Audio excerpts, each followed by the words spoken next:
Students, our next topic is potentiometer. So potentiometer is used to measure the potential difference current resistance. அப்போ potential difference current resistance எல்லாம் measure பண்ணுறதுக்கு use பண்ணக்கூடிய ஒரு instrument தான் potentiometer. இது இந்த மாதிரி அமைப்பில் இருக்கும். நம்ம லெபார்ட்டரியில் யூஸ் பண்ண போகிறோம். இதில் ஒரு எக்ஸ்மெண்ட்டும் இருக்குது, அதுவும் இங்கே வரப்போகுது பார்க்க போகிறோம். அப்போ it consist 10 meter long uniform magnetine or constantine wire stretch parallel rows each of 1 meter length. அப்போ ஒரு 10 மீட்டர் நீளம் இருக்கக்கூடிய மேக்னைன் ஆர் கான்ஸ்டன்டைன் ஒயர், அதை இந்த மாதிரி நம்ம 10 செக்மெண்ட்டாக ஸ்ட்ரெச் பண்ணி வச்சுருப்போம். ஒவ்வொரு செக்மெண்ட்டும் 1 மீட்டர். அப்போ 10 செக்மெண்ட்ஸ் இருக்கும். ஒவ்வொரு எண்டும் இப்படி மடக்கி வச்சுருப்போம். 10 தனித்தனியான கம்பிகள் கிடையாது, ஒரே கம்பி தான் 10 பிரிவுகளாக நம்ம இப்படி ஃபோல்டு பண்ணி வச்சுருப்போம். ஸோ ஒரு கிட்டாரோடைய ஸ்ட்ரக்சரில் நம்மளுக்கு இருக்கும்.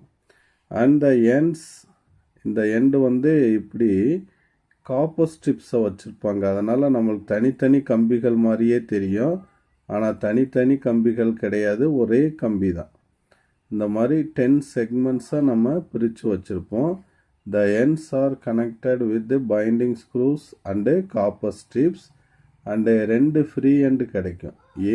பிங்கிற 2 ஃப்ரீ எண்டு கிடைக்கும். ஓகேவா? ரெண்டுமே ஒரே சைடு வர்ற மாதிரி நம்ம ஃபிக்ஸ் பண்ணி வச்சுருப்போம்.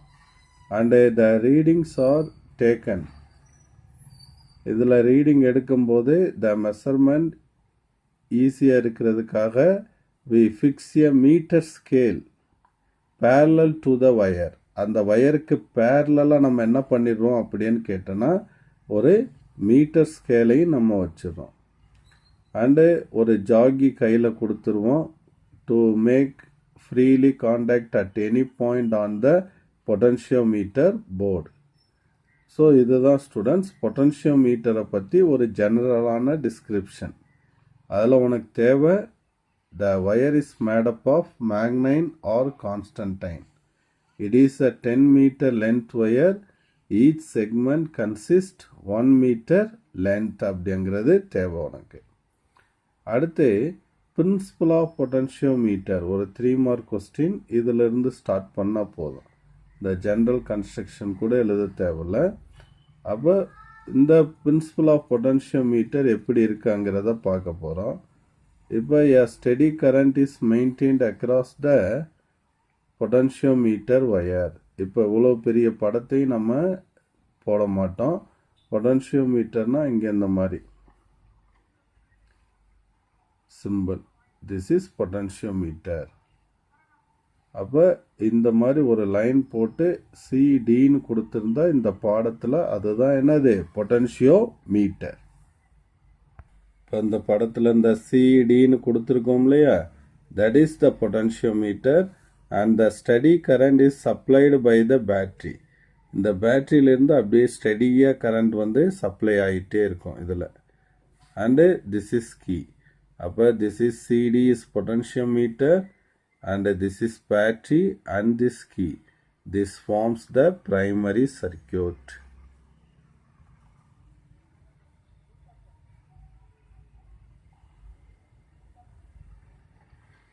And this is cell, primary cell.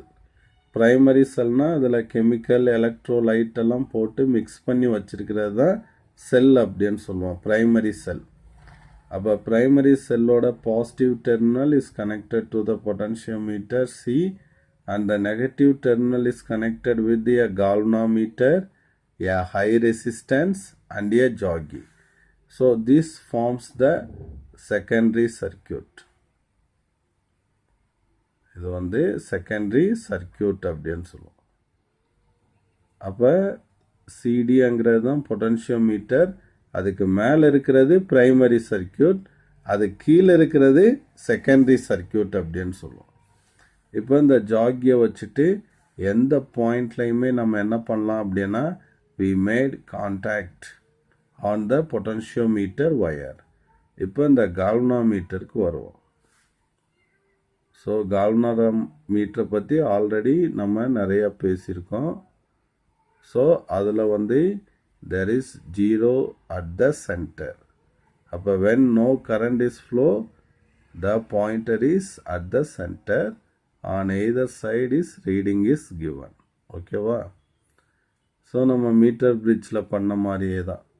First you keep the jockey at the point C. சிங்கிற பாயிண்டில் வைக்கும்போது it show deflection on one side. இந்த மாதிரி ஒரு பக்கமாக டிஃப்ளெக்ஷன் காட்டு. When the jockey is kept on the point D, டியில் வைக்கும்போது it show deflection in the opposite direction.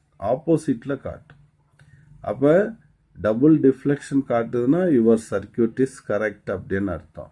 Then you keep the jockey on the potentiometer wire and move the jockey on the wire slowly. அப்போ அந்த wire மேலேயே அந்த ஜாகியை நகர்த்தும் போது அப்படியே சிங்கிற பாயிண்ட்லேருந்து அந்த பாயிண்டர் மெல்ல மெல்ல மேலே வரும். And it's so 0 at 1 point. So ஒரு பாயிண்டில் அது 0 காட்டும். Here we take that point is J. And சிஜேங்கிற லென்த்தில் the cell of EMF is get balanced. அப்போ இந்த செல்லோட இஎம்எஃப் வோல்டேஜ் ஃபுல்லாகவுமே இவ்வளோ லென்த்தில் பேலன்ஸ் ஆகிருக்கு. ஓகேங்களா? அப்போ வந்து இங்கே இஎம்எஃப் அதிகமாக இருந்தால் இன்னும் அதிகமான லென்த் போயிருக்கும் பேலன்ஸ் ஆகுறதுக்கு. இஎம்எஃப் கம்மியாக இருந்தால் குறைவான லென்த்தில் பேலன்ஸ் ஆகிருக்கும்.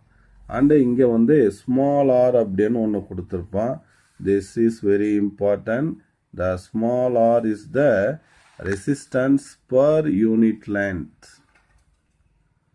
பர் யூனிட் லென்த்தோட ரெசிஸ்டன்ஸ். அப்போ இங்கே வந்து எல் லென்த்தில் பேலன்ஸ் ஆகிருக்கு. அப்போ எல் லென்த்தோட ரெசிஸ்டன்ஸ் அப்படின்னா L into R. L into R அப்படின்னு சொல்லுவோம். இப்போ சிம்பிளாக சொல்லணும்னா ஒரு மிட்டாய் ஒரு 2 ரூபானா 5 மிட்டாய் 10 ரூபான்னு சொல்லுவீங்க. அதே மாதிரி ஒரு யூனிட் லென்த்துங்கிறது 1 சென்டிமீட்டர்னு வச்சுக்கோங்க. அப்போ 1 சென்டிமீட்டரில் ரெசிஸ்டன்ஸ் ஸ்மால் ஆர் அப்படின்னா எல் லென்த்தில் ரெசிஸ்டன்ஸ் எவ்வளவு? L into r. அண்டு இந்த பேட்டரியிலேருந்து நம்மளுக்கு சப்ளை ஆகக்கூடிய கரண்ட் என்னது? ஐ.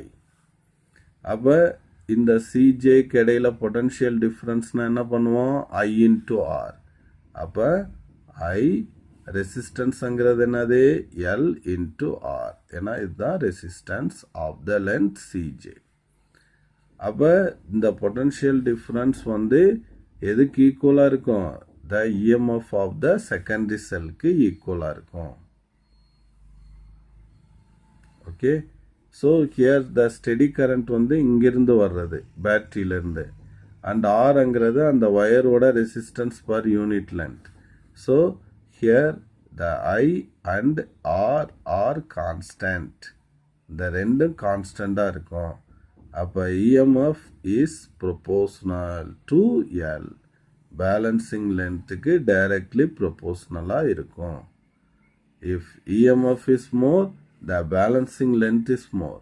EMF is small, balancing length is small அப்படின்னு சொல்லி இந்த கான்செப்டை நம்மளுக்கு இதோட முடிக்கிறான். இது ஒரு 3 மார்க். பொட்டன்ஷியோமீட்டர் பார்ட் எல்லாமே ஈஸியானது. அடுத்த கொஸ்டினை அடுத்ததில் பார்க்கலாம்.